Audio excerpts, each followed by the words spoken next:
নমস্কার, story officially চ্যানেলে আপনাদের প্রত্যেককে স্বাগত।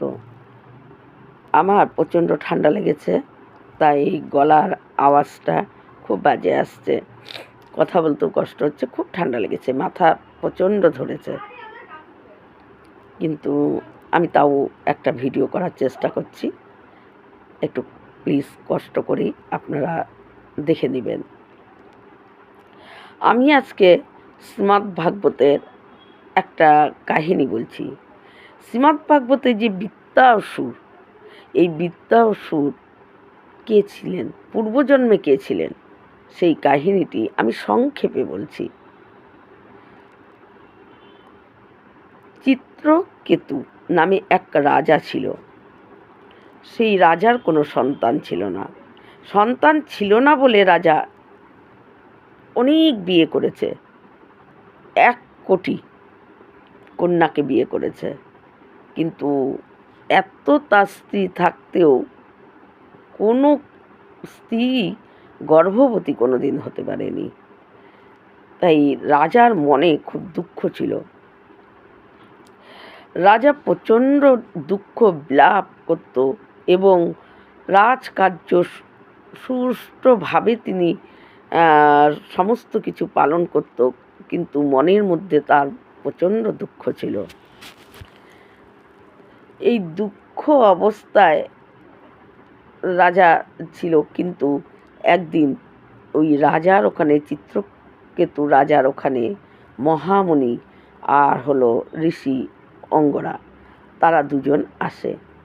তারা দুজন এসে রাজাকে বলে যে তোমাকে দেখে মনে হচ্ছে তুমি খুব দুঃখী, কি কারণে?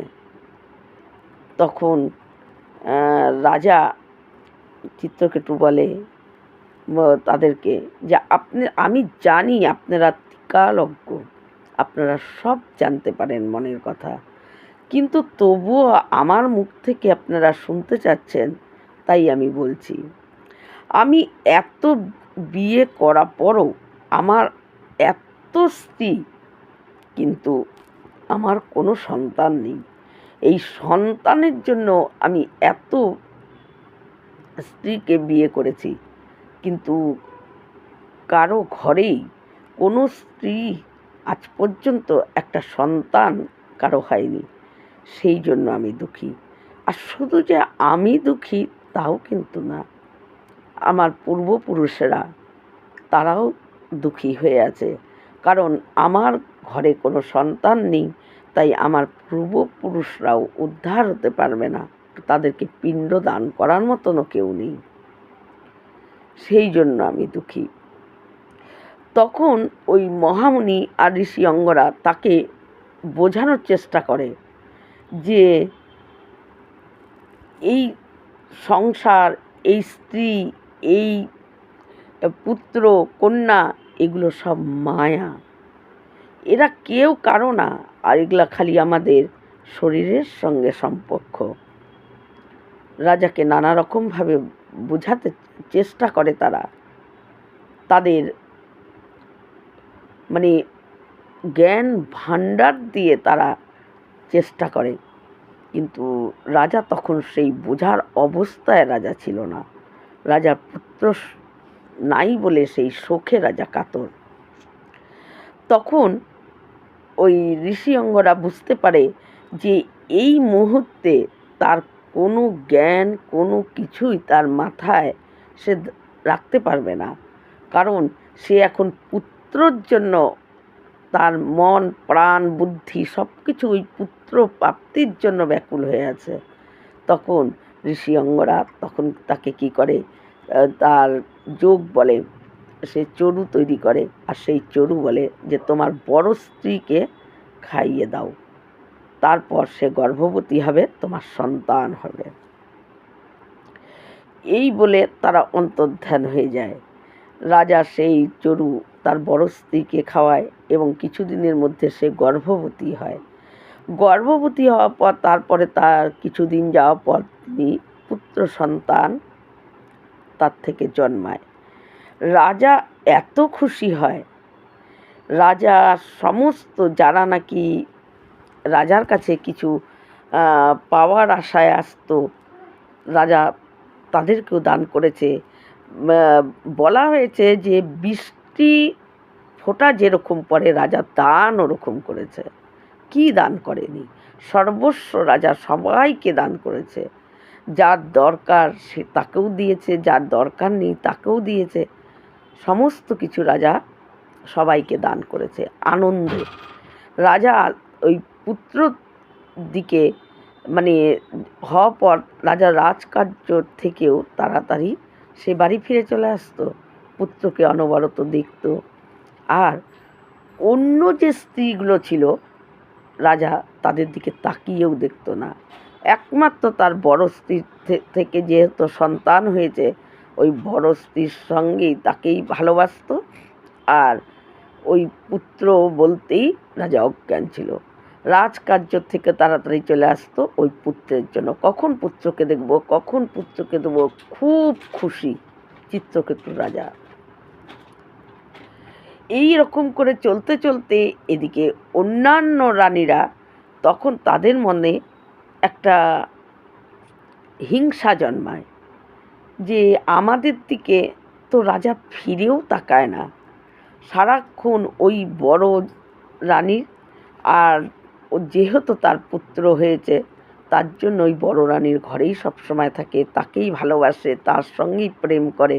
আর ওই পুত্র বলতেই রাজকার্য থেকে এসে রাজা কোনো দিকে তাকায় না, ওই যেই ঘরে বড় রানী থাকে তার পুত্র থাকে সেই ঘরেই ঢুকে, সেই কক্ষেই ঢুকে।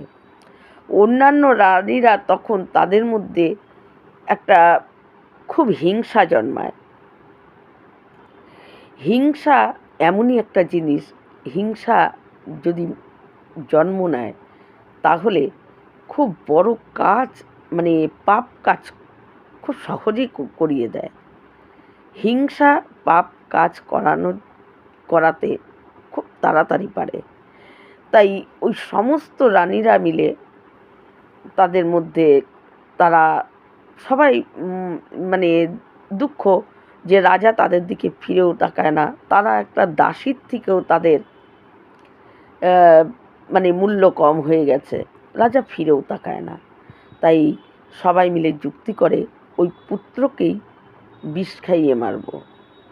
তাদের মধ্যে একজন রানী মানে সে তার হিংসা ভাবটা আরও বেশি ছিল।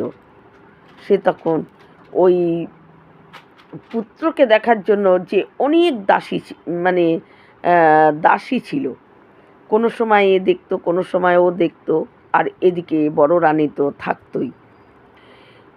তাই একজন দাসীকে তাকে প্রাণের ভয় দেখায় এবং প্রচুর অর্থের লোভ দেখায় যে তোমাকে প্রচুর অর্থ দেব, আর যদি তুমি না করো কাজটা তাহলে তোমাকে প্রাণে মেরে দেব। তাই ওই দাসীর দুই দিকেই ভয়, কাজটা করলেও তার অর্থ লাভ হবে, অনেক অনেক ধন সম্পদ তাকে দেবে, আর যদি না করে তাহলে তাকে প্রাণে মেরে ফেলবে। তাই সেই দাসী রাজি হয়ে যায়। ওই রানী কি করে এমন বিষ নিয়ে এসে ওই দাসীর হাতে দেয়, আর দাসীকে বলে এই বিষ ওই সন্তানকে তুমি খাইয়ে দিবে, তোমার যখন দেখার সময় হবে।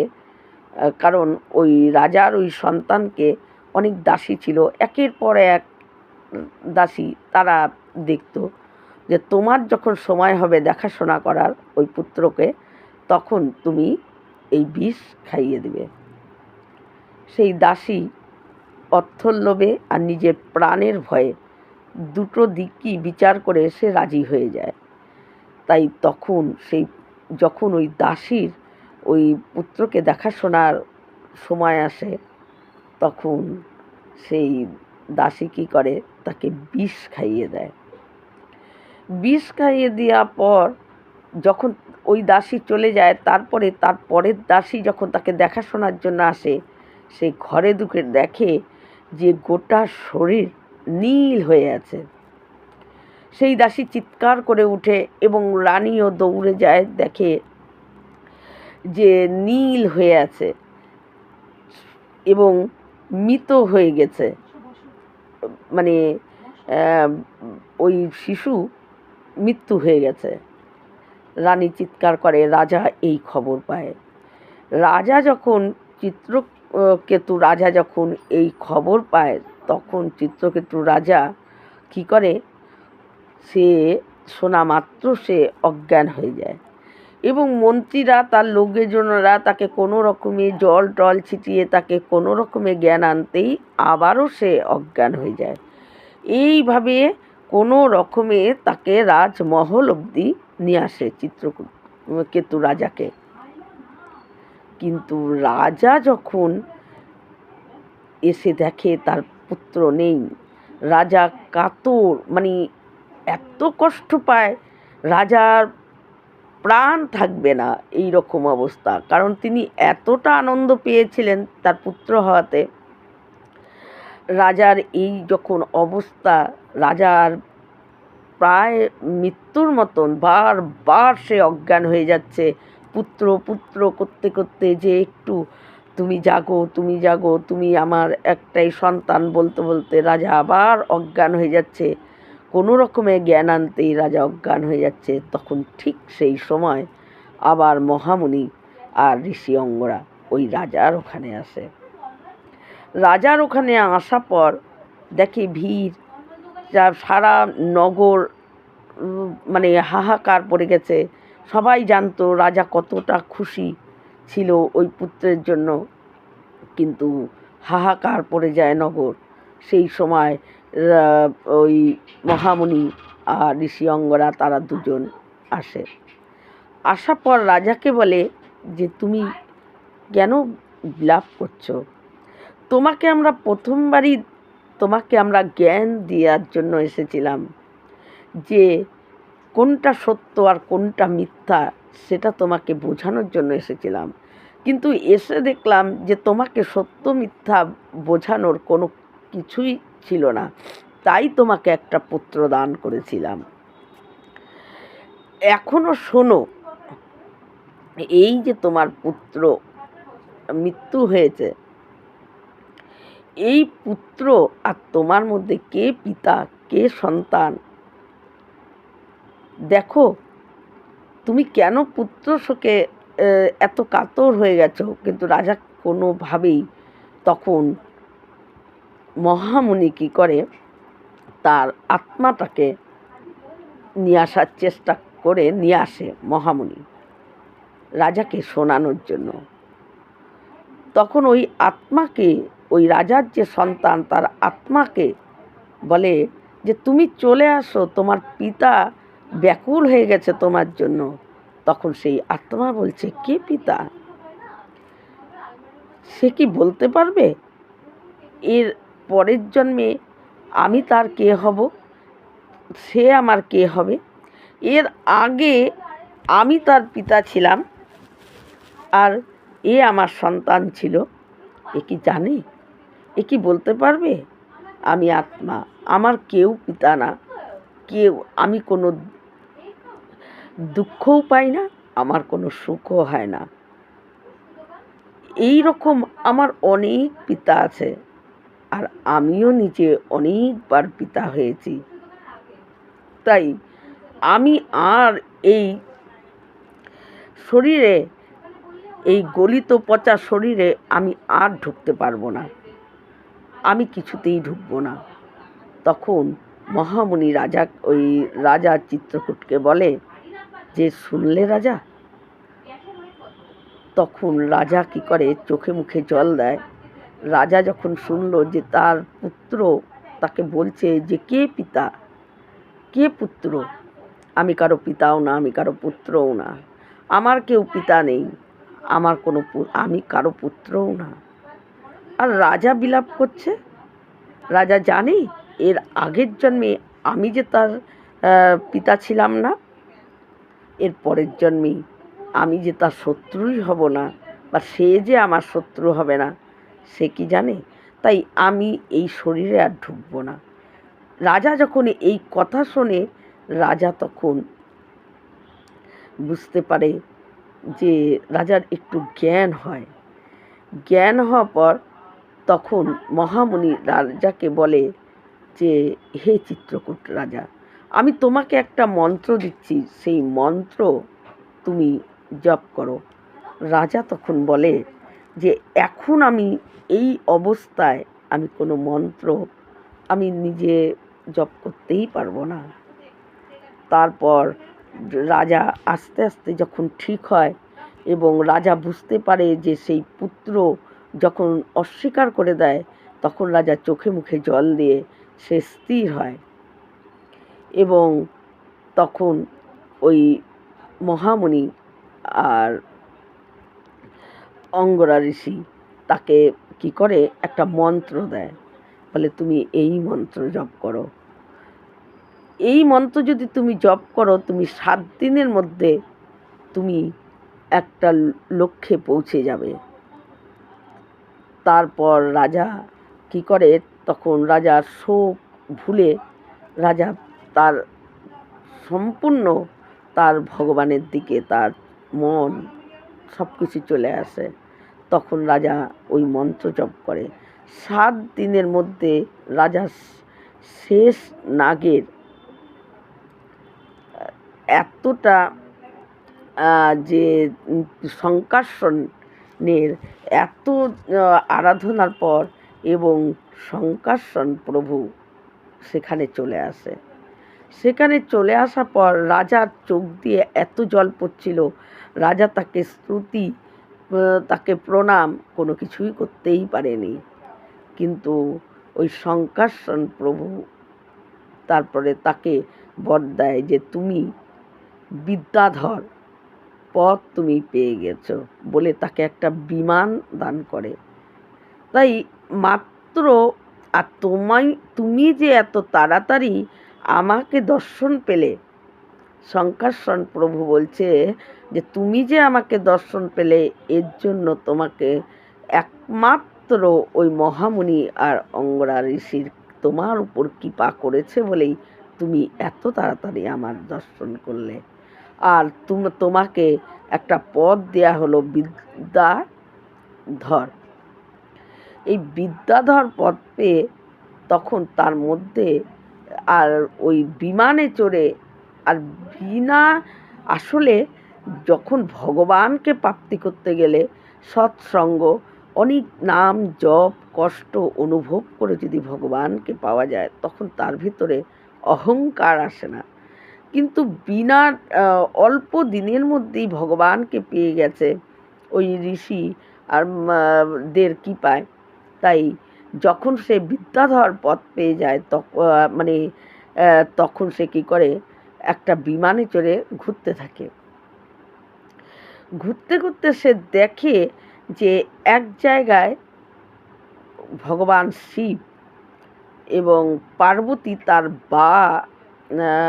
থায়ে বসে, শিব ওই সনকাদি ঋষি সমস্ত বড় বড় ঋষি যারা, তারা সমস্ত সবাই বসে আছে, ভগবান শিব তাদেরকে উপদেশ দিচ্ছে। কিন্তু ওই চিত্রকেতু রাজা যখন বিদ্যাধর পথ সে পেয়ে যায়, একটু বিমান পেয়ে যায়, সে তখন বিমানে করে যেতে যেতে বিমান থেকে নামেনি, ভগবান শিবকে দেখে। এবং পার্বতী যেহেতু ভগবান শিবের কোলে বসে ছিল, তাই শিবকে সে নানা রকমভাবে শিবের উপরে অশব্দ, যেগুলো বলা কোনো মতেই উচিতই না, ভাবাই উচিত না, সেই রকম এক একটা শব্দ শিবকে বলে। কিন্তু ভগবান শিব সে জানে যে পার্বতী আর শিব আলাদা কেউ না, এক অঙ্গে শিব আর এক অঙ্গে পার্বতী। কিন্তু ভগবান শিব কি করে, একটু মুচকি হাসে।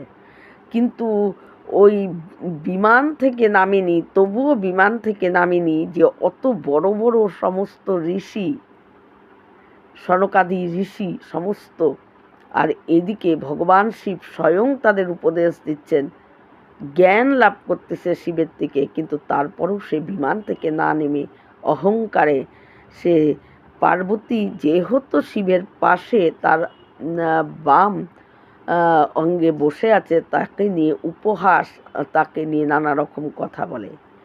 এই রকম কথা বলার পর তখন শিব কিছু বলেনি, কিন্তু পার্বতী আর সহ্য করতে পারেনি।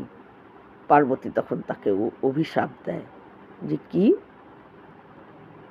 তুমি শিবের উপর হাসো, যে শিব সম্বন্ধে কিছু জানে না, যে ব্রহ্ম, দেবতাদের দেবতা, দেবাদিদেব, পরম বৈষ্ণব, পরম জ্ঞানী, তার উপরে তুমি এত কটু কথা তুমি তাকে বললে। পার্বতী তখন অভিশাপ দেয় যে এর পরের জন্মে তুমি অসুরকুলে জন্মাবে। আর তারপর সেই পার্বতীর পায়ে পড়ে তখন বিমান থেকে নেমে যখন অভিশাপ পেয়ে যায় তখন তার জ্ঞান আসে, তখন তার মুখের ভাষা পরিবর্তন হয়ে যায়। পার্বতীকে তখন দেবী বলা শুরু করে দিয়েছে। হে দেবী, আমাকে ক্ষমা করো, আমাকে এই অসুরজনিতে আমি জন্ম নেব ঠিকই, কিন্তু তুমি আমাকে, আমি তোমার কাছে এর জন্য প্রার্থনা করছি না যে আমাকে তুমি অভিশাপ দিয়েছ। তুমি যে অভিশাপ দিয়েছ আমি মাথা পেতে নিলাম, কিন্তু তুমি আমাকে এইটুকু বলো যাতে মানে ভগবানের প্রতি তার যে ভক্তি, তার যে এই ভগবানের প্রতি সে যে এতটা ঋষি মহামুনি, ঋষি অঙ্গরার মতন প্রভুরা যাকে কৃপা করে এই পথ যাকে দিয়ে দিয়েছিল, বিদ্যাধর পথ, সেটা যেন তার কিছু অংশ, সেটা যেন তার ভগবানের প্রতি তার ভক্তিটা যেন থাকে। তারপর এই পরের জন্মে তাই বৃত্তাসুর নামে সেই অসুর কুলে তার জন্ম হয়। আর বৃত্তাসুর তিনি অসুরদের মধ্যে তার মৃত্যু যখন সামনে, সে জানে যে এক্ষুনি আমার মৃত্যু হবে, সেই সময়ও তিনি ভগবান বিষ্ণুর এতটাই সুন্দর স্তুতি করেছিলেন। ভগবান বিষ্ণুকে বলেছিলেন যে দাস অনুদাস আমাকে করো, যে দাস, যে ভগবানের দাস, তার যে দাস, তার যে দাস, তার যে দাস, সেই দাসেরও দাস, তার দাস করেও আমাকে, আমার যেন জন্ম হয়। মৃত্যুর আগে এই বৃত্তাসুর ভগবান বিষ্ণুকে স্তুতি করে তিনি এই প্রার্থনাই করেছিলেন। তাই বৃত্তাসুর আগের জন্মে এই চিত্রকেতু রাজা ছিলেন, কিন্তু ওই শিবের উপর, শিবকে অপমান করার জন্য তার পরের জন্মে অসুর কুলে জন্ম নিতে হয়েছে। এই রকম ভিডিও পাওয়ার জন্য আমার চ্যানেলটিকে সাবস্ক্রাইব করবেন। নমস্কার।